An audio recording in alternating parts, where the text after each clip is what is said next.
Hi there, Louisa here. I wanted to talk about the chemo today because I am finally through all of it. So no more chemo because I've done all my 6 rounds.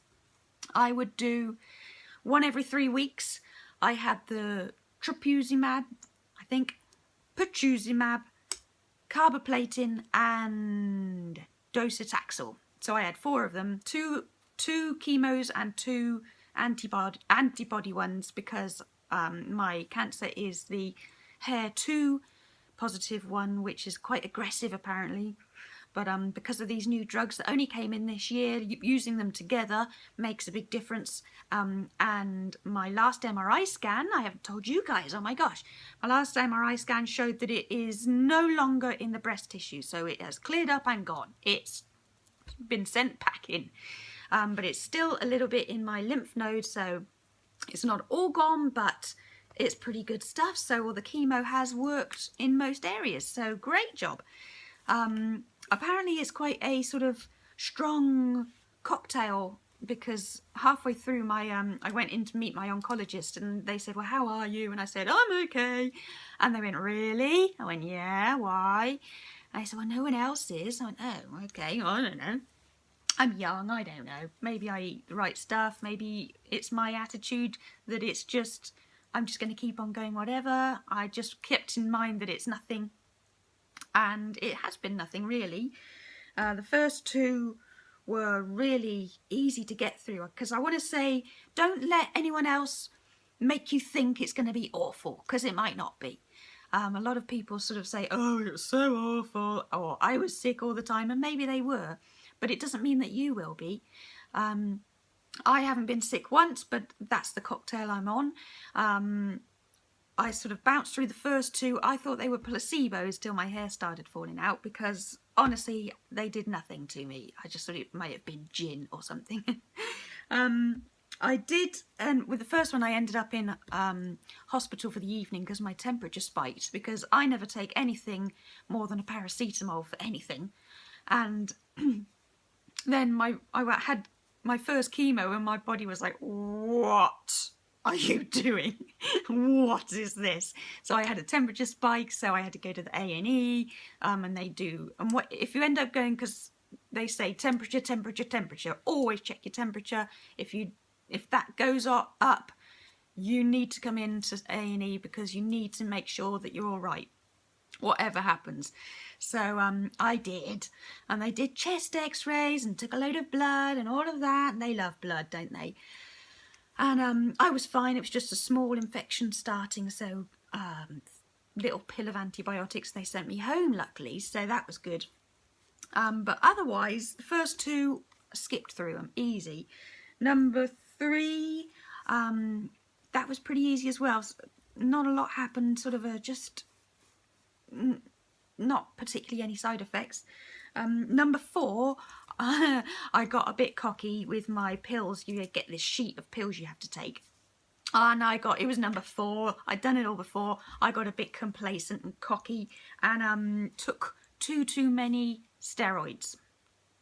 Don't do that. Don't do that. It really messed me up. It made me so depressed. Oh my God. I was like, what is the point in anything? I'm not going back for another chemo. What's the point? It's just a waste. Let someone else have it. Stuff like that was awful. So don't do that. Stick to your sheet. So the next time so the next chemo, I didn't take enough pills because I was like, I'm not doing that again. And that was really bad. Don't do that either. Just do as you're told. They know what they're doing pretty much. I didn't take enough steroids the second time, so that meant I got completely put off my food and I couldn't eat. Food was the most disgusting thing in the world. I think because the chemo stops your cells rejuvenating, which stops the cancer rejuvenating, certain cells that get sort of washed away or eroded away a lot, like the ones in your mouth, hence the mouth ulcers that I didn't get anyway, it meant that I got a really smooth mouth, which sounds fine, but actually it was the worst thing in the world because anything greasy or buttery just had a texture that just, oh, it was disgusting. I bought some garlic bread. Oh my God, it was foul.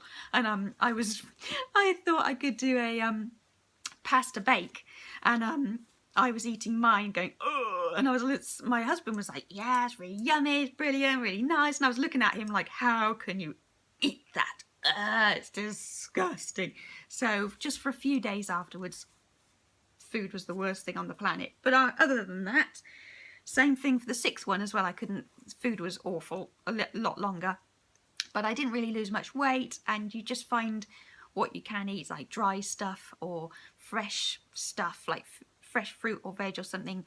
Broccoli was the worst thing in the world. Everyone goes, oh, I've got to eat broccoli. Just eat what you can. Sometimes even if it's just like pizza or anything, even if it's rubbish food, just eat what you can, because it's only for a few days afterwards that your body's sent to be crazy. So there is a pattern to it all. You learn the pattern. You know that if you have it on a Thursday, Saturday, Friday afternoon to Saturday to Sunday is going to be rubbish, but just block them off as your rubbish days, and then don't expect anything of yourself, because it's not fair. If somebody wants to come take your kids out, let them. Don't be a hero.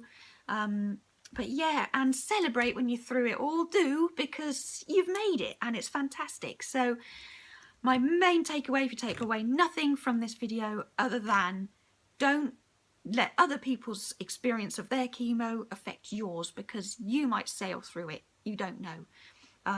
I did, pretty much. And others don't, I know, but you don't know what you're going to be like. Everyone's cocktail's different, everyone's...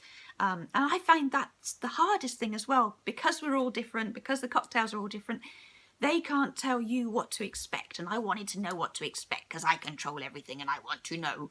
But you can't, because you can't know what's coming, you also can't set any expectations for what's coming. So just take it as it comes, and your journey is your journey, and that's fine. So good luck with it all. It's not as awful as some people say. Maybe it will be, who knows, but until you're in it, you don't know. So take care. Let me know how it goes. Comment below. Subscribe to my channel, and I'll be bringing lots of things now. I've got my head back. I'm out of my chemo fog. I've got my energy back, as you can probably tell. So I'll be doing lots of stuff. I'll be cooking up lots of recipes, because I've just been learning stuff, learning. So I want to give that back to you guys as well. So subscribe to my channel and stay with me, and I'll see you in the next one. Take care.